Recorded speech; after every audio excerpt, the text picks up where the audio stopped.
So we are here at Rec Philly in the WXPN studio with the maestro of many names. What you know I'm gonna do? I'm gonna let you introduce yourself. Shoot, man. Some call me Young Dynamic, others call me 2005. Okay. Some even call me Marvin J, but the ladies know me as Jethro Osmosis.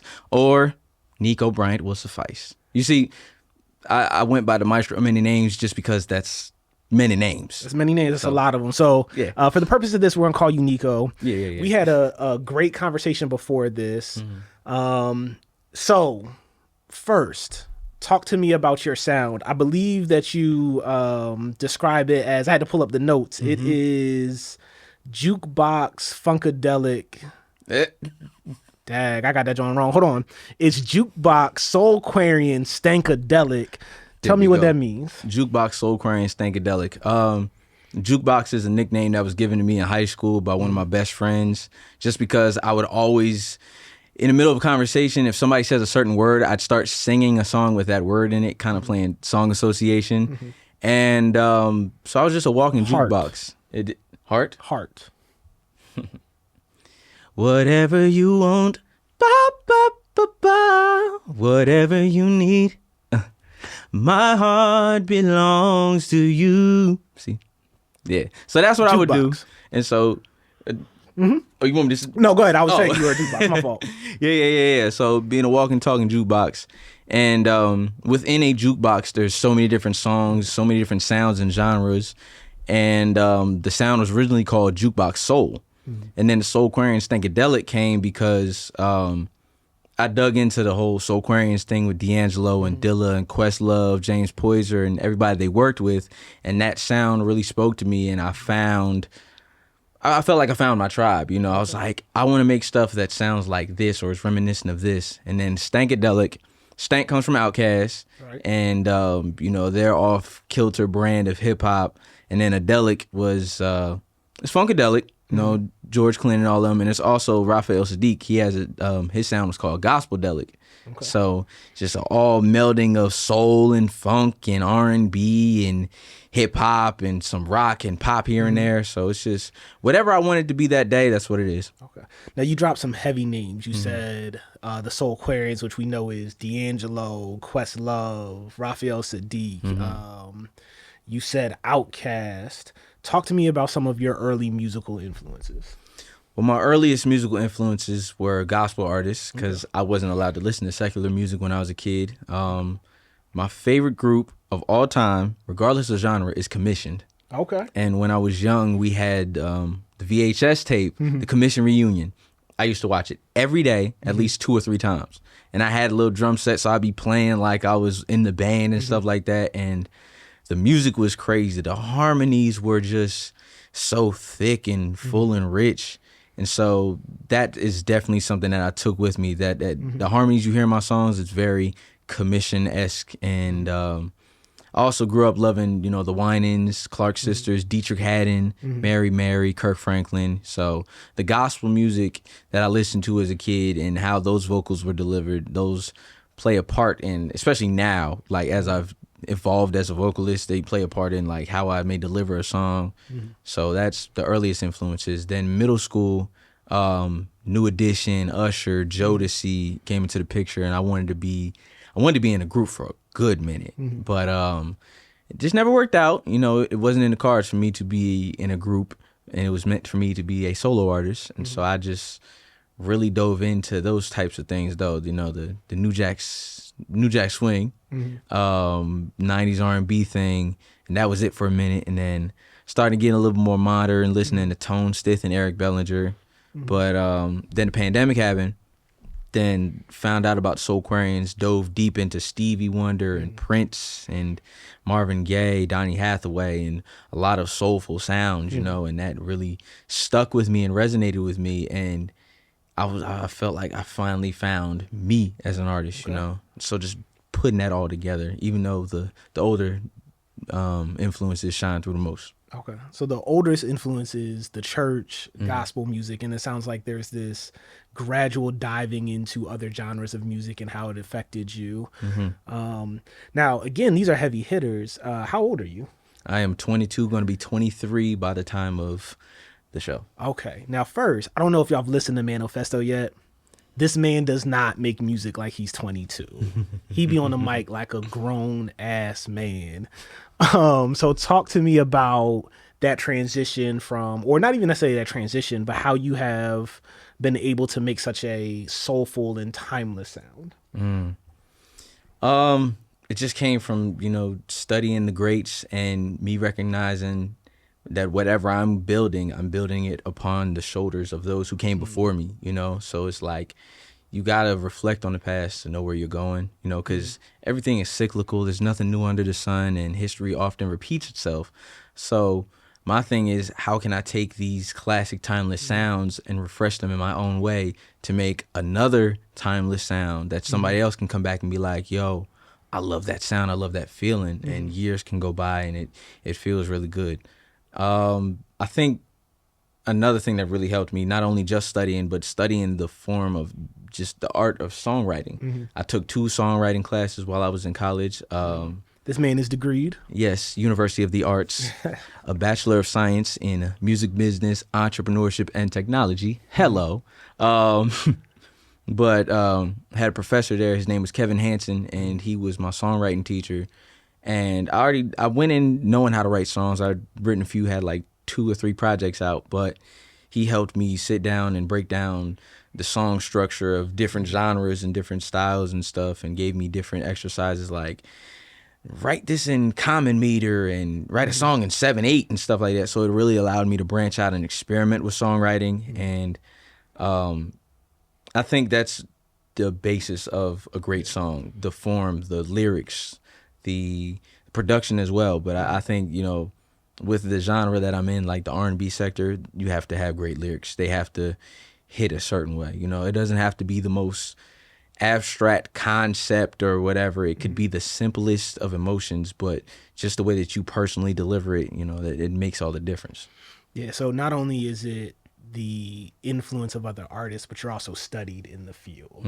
You've taken classes, you've been pushed by other great artists, other great professors to really hone your skill. And you said something interesting. You said in your in R&B, it's about the lyric. So talk to me about your process of writing. Does it start with a lyric? Does it start with a melody? How do you typically get to the point of the song being completed? I think it depends. Sometimes I will start with a lyric and I'll write a song pretty much from top to bottom, and then I craft the melody and the music around that. Or other times I'll start with the beat and the production, and then a melody will come to me, and then I do the lyrics. But I think whatever you say has to match up with, the music of it. Yeah. So it's all the marriage, It's the lyrics, it's the production, it's the vocal delivery. Because the lyrics could be great, but if you don't deliver it right, and it kind of throws off the song too, it's a lot that goes into it, honestly. Yeah. And it's a loaded question, and I could be here forever talking about it, but that's kind of the simple answer I have. Okay. So that's a simple answer, which we appreciate, because I know the people want to get to know as much of you as they can in this short amount of time. Now I want to move quickly backwards some. I hear a bit of a Southern drawl, which means you're not quite from Philly. Where are you from? I am from Delaware. Okay. And I know Delaware technically is the last Southern state, but some people just don't view it like that, but it is what it is. Weirdly enough, my mom said when I was a kid, I used to have this like heavy Southern accent, like how this ain't nothing. Like when I was young, I used to talk like this. I'd be like, "Mama, what for dinner?" and stuff like that. I thought like that.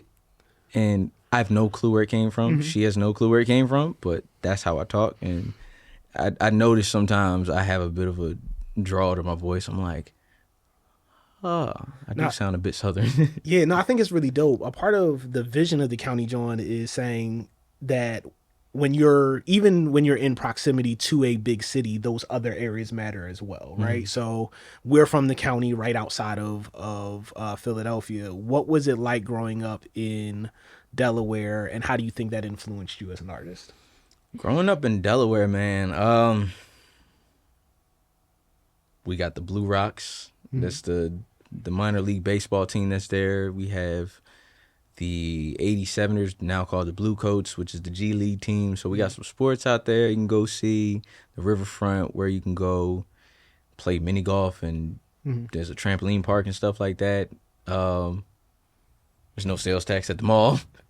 And I know I'm kind of just saying just general things, but in my personal experience of Delaware, there's some culture, but like in terms of music, there's not a lot of culture there. And so that's kind of why I was drawn to Philly. But I think the cool thing about growing up in Delaware was it just allowed me to have a sense of quiet. Okay. Because the neighborhood that I've been in since I was a kid is just all just peace and quiet all the time, you know? And so coming back from Philly where I'm like at a gig and everything's all hype and stuff, I can come back and just decompress and relax and stuff. And I've recently found this one place though in Delaware that I spend most of my time at when I'm outside. It's the record store. Yeah. That's not too far from my house. And I didn't know it was there till like after the pandemic. I finally was just driving around. I was like, oh snap.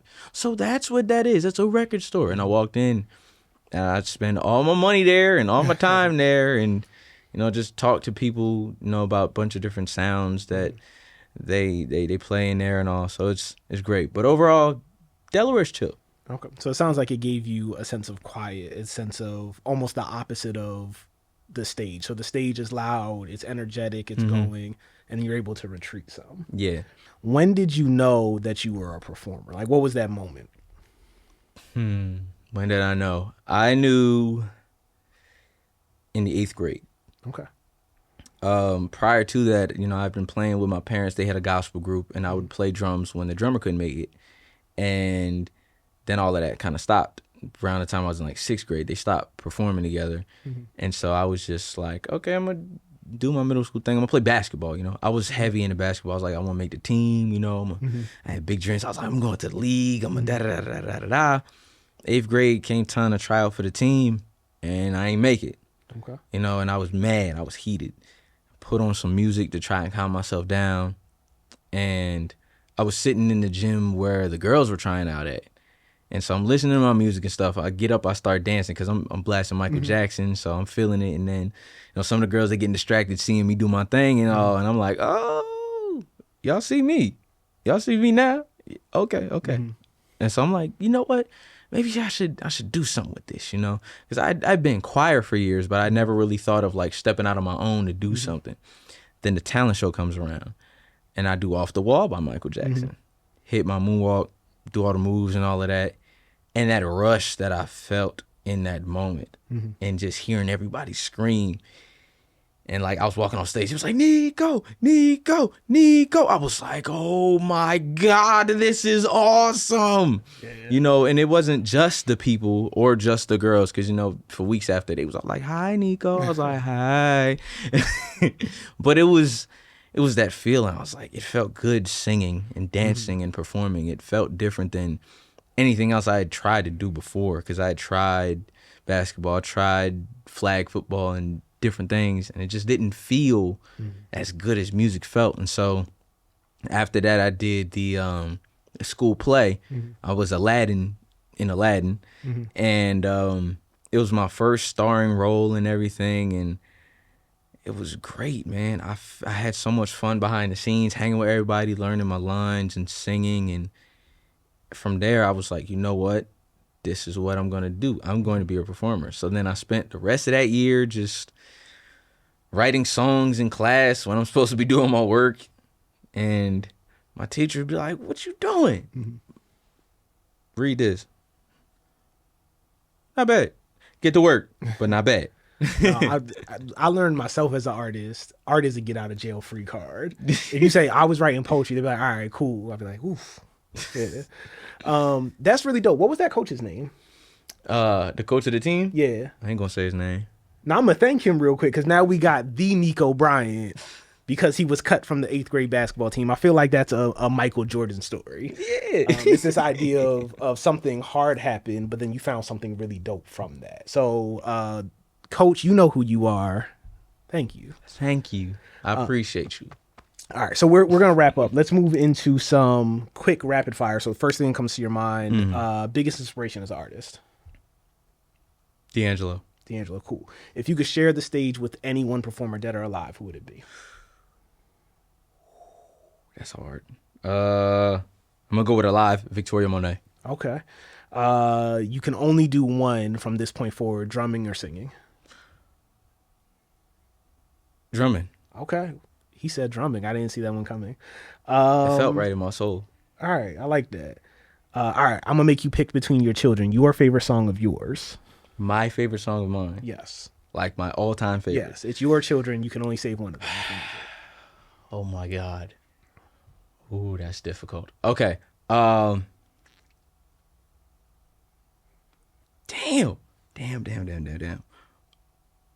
Because I'm trying to go off the released ones. I'm not trying to go off the stuff that ain't out yet. I mean, if it ain't out and you do it at the County Jawn, then they'll know. Today, I'm saving Superficial Sookie Sookie. Superficial Sookie Sookie. Is that out yet? Not yet. I want to hear Superficial Sookie Sookie. We'll talk about that afterwards. Yeah. The last one. What's one word that you want the people to say when you're done performing on March 30th? Damn. You heard it from Nico Bryant himself. The people, March 30th, Ardmore Music Hall. Doors open up at 6:45. Show 7:30. Make sure y'all come out. You'll see Nico Bryant. You'll see Jamaica. You'll see me. We got Dage on stage. It's going to be an amazing time. Nico, thank you for your time. Thank you for having me. We're signing out.